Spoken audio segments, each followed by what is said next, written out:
આપને ઈસુની જય. પિતા અને પુત્ર અને પવિત્ર આત્માને નામને આમેન. તમને કોઈ વ્યક્તિ આવીને એવા સમાચાર આપે કે તમારા ખેતરમાં ચરુ છે, અથવા તમારા ઘરની નીચે ચરુ છે. ચરુ એટલે સમજો છો ને? જૂના સમયમાં જ્યારે બેંકો નહોતી ત્યારે ધન સાચવવા માટે લોકો એક વાસણની અંદર સિક્કા મૂકીને એ જમીનની નીચે દાટી દેતા હતા અને જ્યારે જરૂર પડે ત્યારે ખોલીને કાઢતા. હવે માનો કે સડનલી તમને એવા સમાચાર મળે કે તમારી જમીનની નીચે ચરુ છે, તો તમે કેટલા ખુશ થઈ જાઓ, કારણ કે સંપત્તિ કોને વાલી નથી. પણ આ ચરુ એ તો દુનિયાવી સંપત્તિ છે. તમે એ પૈસામાંથી ખરીદી કરશો, ખાશો, પીશો અને એ સંપત્તિ પૃથ્વી પર જ રહેવાની છે. પરંતુ તમને આજે હું એમ કહું કે તમારું શરીર, બાઇબલ અનુસાર તમારું શરીર એ માટીનું શરીર છે, બરાબર? અને એ માટીના શરીરમાં ચરુ અવેલેબલ છે, પણ આ દુનિયાવી સંપત્તિ નથી. તમારા આ માટીના શરીરની અંદર પવિત્ર આત્મા અવેલેબલ છે. 24 કલાક એ પવિત્ર આત્મા તમારી અંદર છે. તમને ખબર છે આ પવિત્ર આત્મા કોણ?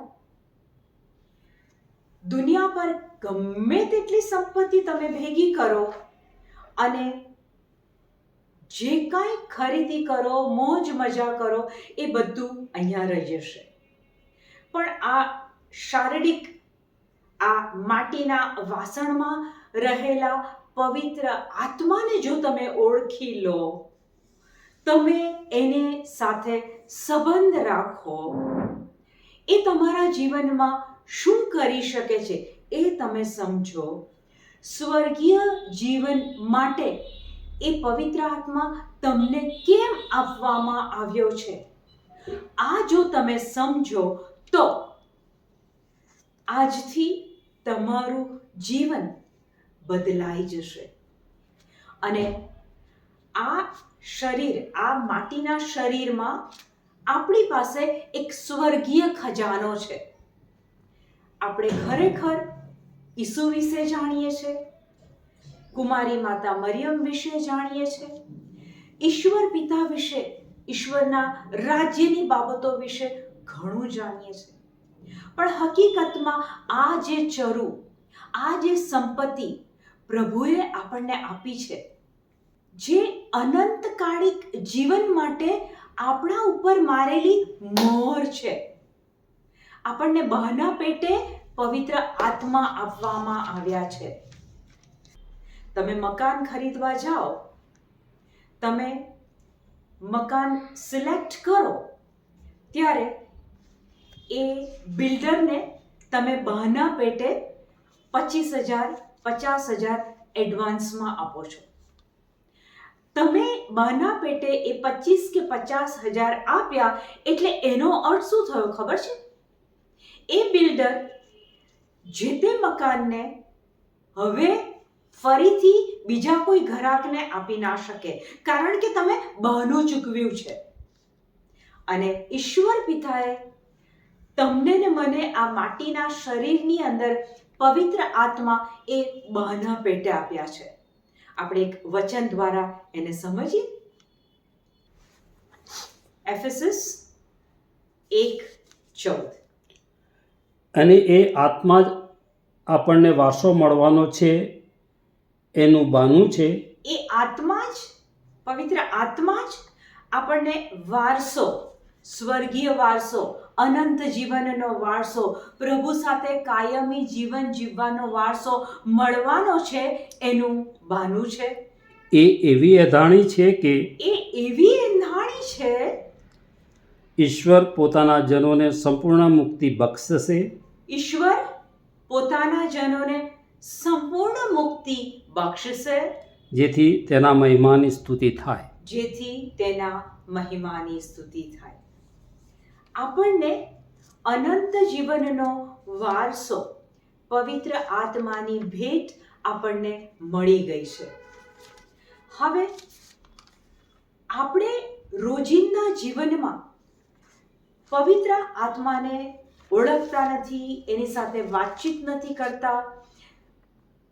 આ બધી બાબતોના કારણે એ શક્તિ, એ ખજાનો, એ સ્વર્ગીય ચરુ આપણા આ શારીરિક દેહ, માટીના દેહની અંદર એ હોવા છતાં પણ આપણે, કારણ કે એમને ઓળખતા નથી, આપણે ઘણી વખતે લાચાર, હેરાન, પરેશાન, નિરાશ થઈ જઈએ છીએ.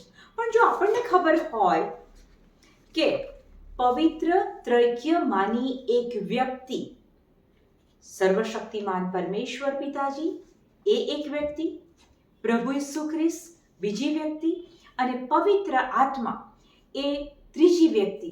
પવિત્ર આત્મા આ આપણી અંદર હોય ને, આપણે એમને ઓળખતા નથી, એટલે આપણે એ પવિત્ર આત્મામાંથી આવતો રસકસ, જીવનનો ઉત્સાહ, પ્રેમ, શાંતિ, આનંદ આ બધું અનુભવી શકતા નથી. ઉત્પત્તિ 1 અધ્યાય અને 2 વચન. પૃથ્વી અસ્તવ્યસ્ત અને શૂન્ય હતી, પૃથ્વી અસ્તવ્યસ્ત અને શૂન્ય હતી, અને અગાધ જલરાશિ ઉપર અંધકાર છવાયેલો હતો. અગાધ જલરાશિ ઉપર અંધકાર છવાયેલો હતો. જલરાશિ એટલે કે પૃથ્વી પર, આખી પૃથ્વી પર એ વખતે જ્યારે સર્જનની પ્રક્રિયા થઈ નહોતી, આખી પૃથ્વી પર પાણી હતા, અને અગાધ જલરાશિ એ પાણી ઉપર અંધકાર છવાયેલો હતો, અને પાણી ઉપર ઈશ્વરની શક્તિ ઘૂમતી હતી. અને પાણી ઉપર ઈશ્વરની શક્તિ ઘૂમતી હતી. ઈશ્વરની શક્તિ, પવિત્ર આત્મા એ પાણી પર હતા. કહેવાનો ભાવાર્થ, પૃથ્વીનું સર્જન થયું ત્યારે સર્જનની પ્રક્રિયા પહેલા જ અહીંયા વચન કહે છે કે પવિત્ર આત્મા, પ્રભુની શક્તિ, પવિત્ર આત્મા એ પાણી પર બિરાજમાન હતા. પવિત્ર આત્મા વિશે બાઇબલના વચનો દ્વારા એ કોણ છે, એ આપણામાં શું કરી શકે છે. ઈસુના મૃત્યુ પછી પ્રેષિતો ઉપર જ્યારે પવિત્ર આત્મા ઉતરી આવ્યા, ત્યારે 50માના પર્વના દિવસે એ પ્રેષિતો અન્ય ભાષામાં બોલતા થઈ ગયા. પવિત્ર આત્માનો રોલ આપણા જીવનમાં શું છે? પવિત્ર આત્મા આપણા જીવનમાં શું કરે છે, શું કરી શકે છે? કારણ કે એક વચન એફેસસ 3:20, એમાં પવિત્ર આત્મા શું કરી શકે છે એ આપણને બતાવવામાં આવ્યું છે. આપણામાં કાર્ય કરી રહેલી પોતાની શક્તિ વડે, આપણામાં કાર્ય કરી રહેલી પોતાની શક્તિ વડે, એટલે કે આપણામાં કાર્ય કરી રહેલા પવિત્ર આત્મા એ ઈશ્વરની શક્તિ, ઈશ્વરની શક્તિ આપણામાં કાર્ય કરી રહી છે, જે આપણી માંગણી કે કલ્પના કરતા, જે આપણી માંગણી કે કલ્પના કરતા, આપણી માંગણીઓ કેટલી બધી હોય છે, આપણે કેટલું બધું પ્રભુ પાસે માંગીએ છીએ, પણ તમે અનુભવ કર્યો હશે કે કેટલી વખત માંગવા છતાં પણ એનું પરિણામ નથી મળ્યું. અહીંયા વચન શું કહે છે કે આપણામાં કાર્ય કરી રહેલી ઈશ્વરની શક્તિ, જે આપણી માંગણી કે કલ્પના કરતા અનંત ગણું વધારે કરી શકે એમ છે. અનંત ગણું વધારે કરી શકે તેમ છે. આ છે પવિત્ર આત્મા. આપણે કલ્પના કરીએ કે આપણે માંગણી કરીએ એના કરતાં અનંત ગણું આપી શકે છે. પણ એ ક્યારે શક્ય બને? જ્યારે આપણે પવિત્ર આત્માને ઓળખતા થઈએ, પવિત્ર આત્મા કોણ છે એ આપણને ખબર પડે, પવિત્ર આત્મા સાથે આપણે સંબંધ વધારીએ, એમની જોડે વાતો કરીએ.